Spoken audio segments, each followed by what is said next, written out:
Hello and welcome to Face to Face on Citi TV. My name is Umaru Sanda Amado. Now, if you're one of the so-called floating voters who was not sure what to do in 2016 and you decided, well, let me give a chance to the opposition, I have a guest for you who would convince you why you should go back and vote for the man you did not vote for in 2016. She is a spokesperson of John Mahama, the former president of the land. When I come back, I'll introduce her.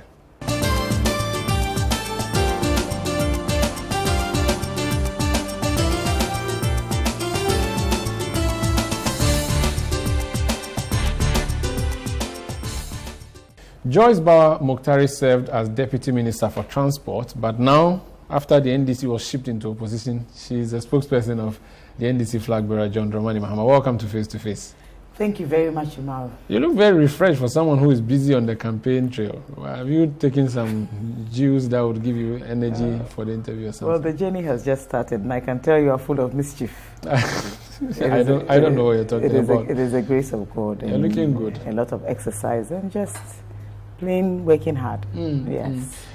How do people in opposition behave? So, as soon as you go into opposition, like, what are the kind of things you do? I mean, if you're in government, you're always busy running around doing this. People are coming to you, you are taking care of programs, you are going to check on projects and all of this. But in opposition, you can't start really campaigning from day one after you are declared a loser. Like, typically, what's the life of an opposition politician like? I just want to have an understanding. Well, it depends on which side of the aisle you stand on. If you are a member of parliament, your life probably wouldn't change much.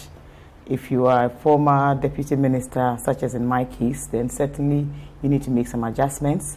But even then, it depends on what kind of former deputy minister you are. For example, I am a lawyer. I have a small business that I manage. I also have some other business interests outside of politics. So certainly, and then of course, don't forget my teaching assignments too. Okay. So I think for me, opposition has been just as busy, but in a very different way. At least in opposition, I find time maybe to exercise. There's a little bit more of time for my family. But yes, on terms of the work and the workload, I think it's pretty much stayed the same. I think genuinely it is also how you look at democracy. You ought to know that even if you come in when we're in government, there will always be that day when you'd have to go out of government and someone else will form the next government. I believe that if you are well prepared for life, by the time you become a minister or serve in government, you are actually an adult. You should certainly have some other interests outside of politics. But I don't think there is really anybody who would say that politics is my first call. If they are, then they probably have ambitions of becoming members of parliament and all of that. So I think life in opposition has been quite illuminating. I've acquired some other new skills. I've learned quite a bit more about politics than when I came in. And having been nominated or appointed to serve as spokesperson to former President Mahama has actually kept me even more busy. So yes, I schedule him, I arrange meetings, I attend many engagements with him, both public and social. It has actually been quite an interesting journey. You worked for him as his deputy minister, but now you're working even closer as his spokesperson. How is working with John Mahama like? Very interesting. I would say that he's one of those very, very interesting human beings. Watching him from when we lost and left office, and watching him beginning the campaign to serve as flag bearer, and eventually his nomination and eventual contest to run again as president. You know, I remember a morning when I drafted something, and then there was a debate about whether or not that was a context in which he wanted to put it. And then eventually he agreed to go with it on a certain tangent. Then when he finished, it was so well received. I walked in and I said, "Oh, you were right about that one." I said, "You know, JB, sometimes you ought to give me credit. I've been at this a very long time." So I always say that John Mahama is his very best spokesperson. You know, he says it in a context that most often than not, I would probably not even have averted my mind to. And I used to also be very sensitive. So every time I said something or granted an interview and there were also misinterpretations, I would spend the whole day moping. So one afternoon he said to me, "Oh, Joyce, you know something? You need to get slightly tougher." It's an example he gives very often. So yes, I have actually taken a cue or two from him, and I believe that his temperament is one of his strongest human qualities. Very calm, even under enormous pressure. I think that in many ways he has helped me calm down as well. And I think he gives me that assurance that everything is well. But he's a communicator himself. How do you communicate for a communicator? That should be difficult. It is not so difficult, especially when you understudy him. You know, sometimes I'll think about it, what will he say in the same place? It makes life easier. Sometimes I'll even reach out and ask him, what do you think? There are even times when he would like to say it even harder than I would want to put it. So I think somehow I've learned to imbibe some of him. I've also added my own personal qualities to it. And eventually, I think I kind of found... It is working well. Yes, I found my beat. For someone who may not have really bothered about the campaign, tell them why the NDC should still be considered in this election year. Well, thank you very much.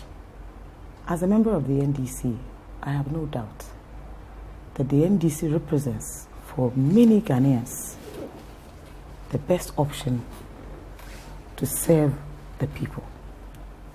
You know that in terms of our social democratic credentials, most of rural Ghana, if not all of rural Ghana, would most often than not prefer an NDC government. Look at facilities such as the rural electrification projects. When I was a little girl, Tamale used to be on NEDCO, which was the Northern Electricity Development Company's power grid. It was the same badge that served Lipe and other environs. What this meant was that power supply was something that was a very, very rare commodity. The lights would probably be on from about 6 to 6, and then that was it. And then suddenly we heard about rural electrification, and that Akosombo Kania, as it used to be called, was going to be expanded and extended across all the regions of Ghana. I think for this reason and many others, I know there are others such as myself who know that when it comes to electrification, when it comes to water supply, indeed, you know, even before we get into more detailed conversations, we hear about water being given free. It is only if you have access and you have coverage that you can even receive free water. So in most of the communities that now have access and coverage, it is thanks to the NDC administration's extended of all of these facilities in and across rural communities and peri-urban communities in Ghana.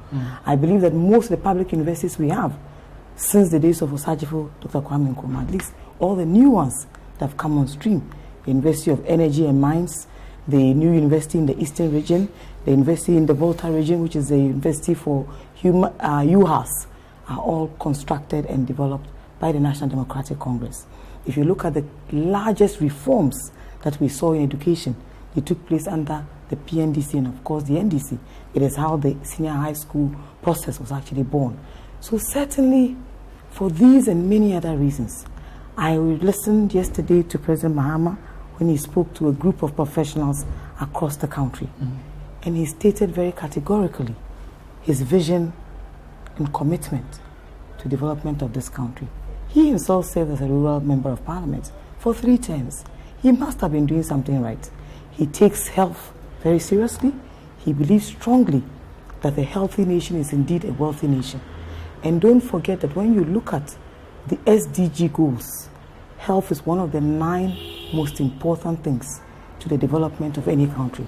So if you look at President Mahama's career, he has focused largely on alleviation and elevation and enhancement of our rural poor more than any other category.